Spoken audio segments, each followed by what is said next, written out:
Bayangkan, Anda berada di kota suci Makkah bersama jutaan jemaah dari seluruh dunia. Anda menginap di sebuah hotel tak jauh dari Masjidil Haram. Setiap hari Anda beribadah, menjalankan rukun-rukun haji, berdoa, bertawaf, dan berharap semua berjalan lancar. Tapi tiba-tiba, 3 orang dari rombongan Anda menghilang begitu saja. Tidak ada suara, tidak ada jejak, tidak ada saksi. Dan yang paling mengejutkan, sudah hampir 1 bulan lamanya, mereka belum juga ditemukan. Ya, inilah yang sedang terjadi dalam penyelenggaraan haji tahun ini. 3 jemaah haji Indonesia menghilang secara misterius dari hotel mereka di Makkah, dan sampai hari ini, semua pihak masih dibuat bingung. Apakah mereka tersesat? Apakah jatuh sakit dan belum diketahui keberadaannya? Atau, adakah sesuatu yang lebih besar, lebih misterius, yang sedang terjadi? Sebelum kita lanjutkan kisah ini lebih dalam, kami mengajak Anda untuk klik tombol subscribe sekarang juga.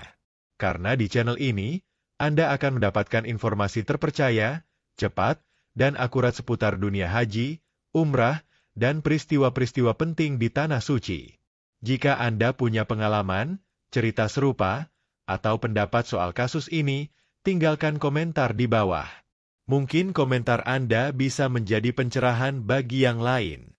Kronologi dan fakta di balik misteri.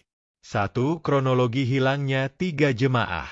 Peristiwa ini terjadi pada awal fase puncak haji. Ketiga jemaah tersebut tergabung dalam rombongan dari salah satu provinsi di Indonesia yang datang melalui gelombang kedua pemberangkatan.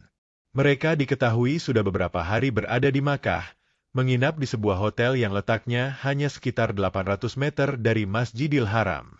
Ketiganya adalah jemaah lansia, berusia 61, 68, dan 72 tahun, yang tergolong sehat dan bisa mengikuti aktivitas ibadah bersama rombongan. Namun, malam itu, sesuatu yang tak biasa terjadi. Setelah salat maghrib dan makan malam, ketiganya pamit ke kamar masing-masing. Menurut saksi, mereka terlihat kelelahan namun dalam kondisi baik. Tapi saat pagi tiba, petugas kloter menyadari bahwa 3 nama ini tidak hadir dalam absensi keberangkatan menuju pelaksanaan tawaf sunnah.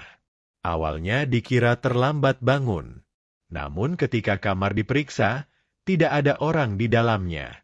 Bahkan anehnya, barang-barang mereka masih tertata. Tas, sandal, dan sebagian pakaian masih di tempat. Sejak saat itu, pencarian pun dimulai. Tapi hari demi hari berlalu dan tak ada jejak sedikit pun. 2. CCTV bermasalah, keanehan teknologi hotel. Hal pertama yang dilakukan pihak petugas tentu adalah mengecek CCTV hotel. Namun inilah titik yang membuat banyak pihak mulai curiga. Menurut pihak hotel, rekaman CCTV pada malam kejadian tidak bisa ditampilkan dengan utuh. Kamera di lantai tempat ketiga jemaah menginap ternyata mengalami gangguan teknis sejak sore harinya. Lebih aneh lagi, kamera di lobi utama juga tidak menangkap gambar ketiganya melewati area tersebut. Seolah-olah mereka tidak pernah keluar kamar. Tapi faktanya, mereka tidak ada di dalam kamar. Apakah ini kebetulan? Apakah benar hanya kerusakan teknis biasa? Atau, seperti yang banyak mulai dibicarakan di lapangan, ada sabotase? Pihak teknisi hotel menyebutkan bahwa gangguan seperti ini sangat jarang terjadi, karena sistem keamanan hotel bintang 4 ke atas biasanya memiliki sistem cadangan. Namun dalam kasus ini, semua, kebetulan, itu seolah menyatu, dan membuat misterinya makin gelap. 3. Upaya pencarian besar-besaran. Sejak laporan kehilangan dibuat, berbagai pihak langsung turun tangan.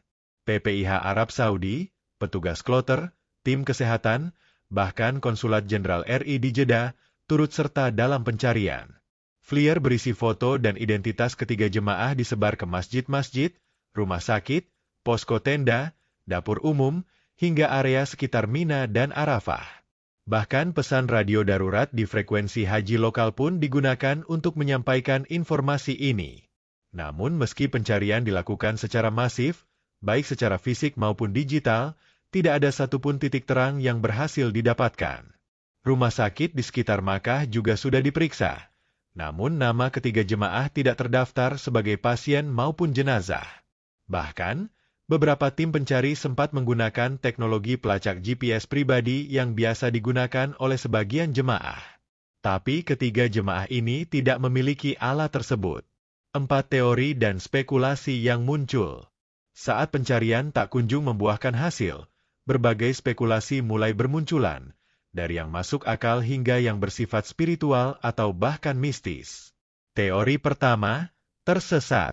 Ini adalah kemungkinan paling sederhana. Ketiga jemaah mungkin keluar untuk keperluan tertentu, misalnya membeli air zam-zam atau mencari udara segar, lalu tersesat di antara jutaan orang. Tapi jika ini benar, semestinya dalam 1-2 hari mereka akan ditemukan atau dibawa ke pos keamanan. Teori kedua, jatuh sakit dan tak teridentifikasi. Kemungkinan ini juga diperiksa. Namun hingga hari ke-27, tidak ada rumah sakit yang melaporkan pasien tak dikenal yang sesuai ciri-ciri mereka. Teori ketiga, kejahatan atau perdagangan manusia. Beberapa pengamat menyebutkan, bisa saja mereka menjadi korban penculikan atau kejahatan. Namun sampai saat ini belum ada bukti kuat untuk mendukung teori ini. Teori keempat, fenomena gaib. Inilah yang paling ramai dibicarakan di media sosial. Banyak yang percaya bahwa kota Makkah adalah tempat suci yang memiliki dimensi spiritual sangat kuat. Dalam sejarah, sudah banyak cerita tentang orang yang dihilangkan oleh waktu atau ruang karena sesuatu yang tidak terlihat. Apakah ini kejadian serupa? 5. Pemerintah RI turun langsung. Pemerintah Indonesia tidak tinggal diam. Kementerian Agama RI telah membentuk tim investigasi gabungan yang berkoordinasi langsung dengan Kementerian Haji Arab Saudi dan pihak keamanan setempat. Kepala Daerah Kerja, Daker, Makkah juga menyatakan bahwa tim mereka terus melakukan pelacakan dengan segala sumber daya yang ada. Konsul Jenderal RI di Jeddah mengonfirmasi bahwa ketiga jemaah telah dimasukkan dalam daftar missing person resmi pemerintah Arab Saudi dan proses pencarian dilakukan secara sistemik. Kemenag juga memastikan bahwa keluarga dari ketiga jemaah telah dihubungi dan diberi laporan berkala. Bantuan psikologis pun diberikan agar mereka tetap kuat dalam menanti kepastian. 6. Sejarah kasus hilangnya jemaah di masa lalu. Perlu diketahui, ini bukan pertama kalinya ada jemaah haji hilang. Tapi biasanya, kasus tersebut adalah karena tersesat dan tidak tahu arah pulang. Lansia yang mengalami demensia ringan. Jemaah keluar tanpa izin dan tidak membawa identitas. Namun dalam semua kasus tersebut, jemaah akhirnya ditemukan dalam waktu 2-3 hari. Bahkan kasus tersesat ekstrim pun jarang melebihi 1 pekan. Berbeda dengan kasus ini. Sudah hampir sebulan, dan mereka tetap belum ditemukan.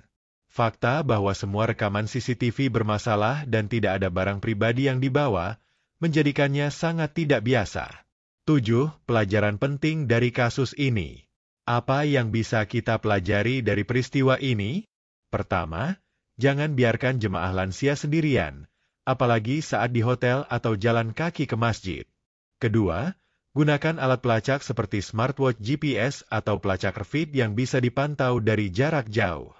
Ketiga, pihak penyelenggara dan pemerintah perlu menambah sistem digital seperti face recognition atau peta pergerakan jemaah real-time yang sudah mulai digunakan di beberapa negara. Dan tentu saja, masyarakat juga harus lebih tanggap terhadap jemaah asing yang terlihat kebingungan. Kadang, satu sapaan bisa menyelamatkan 1 nyawa. Hingga hari ke-27 sejak dinyatakan hilang, 3 jemaah haji Indonesia masih belum ditemukan. Kronologinya janggal. CCTV hotel mati. Tidak ada saksi. Tidak ada barang pribadi yang hilang. Semua ini menimbulkan pertanyaan besar. Apa yang sebenarnya terjadi? Apakah ini kasus tersesat biasa? Kejahatan? Atau hal yang belum bisa dijelaskan dengan logika manusia? Kita semua berharap, semoga mereka segera ditemukan, dalam keadaan selamat, sehat, dan bisa kembali berkumpul bersama keluarga di tanah air. Jika Anda merasa kisah ini penting dan menyentuh hati, Klik tombol subscribe sekarang juga. Kami akan terus memantau dan memberikan informasi terbaru jika ada perkembangan dari kasus ini. Jangan lupa juga untuk tinggalkan komentar di bawah. Apakah Anda pernah mengalami kejadian serupa? Atau punya opini tentang misteri ini? Terima kasih telah menyimak sampai akhir. Semoga Allah selalu melindungi kita semua dalam setiap perjalanan ibadah. Dan semoga ketiga jemaah yang hilang itu segera kembali dalam pelukan keluarganya. Wassalamualaikum warahmatullahi wabarakatuh.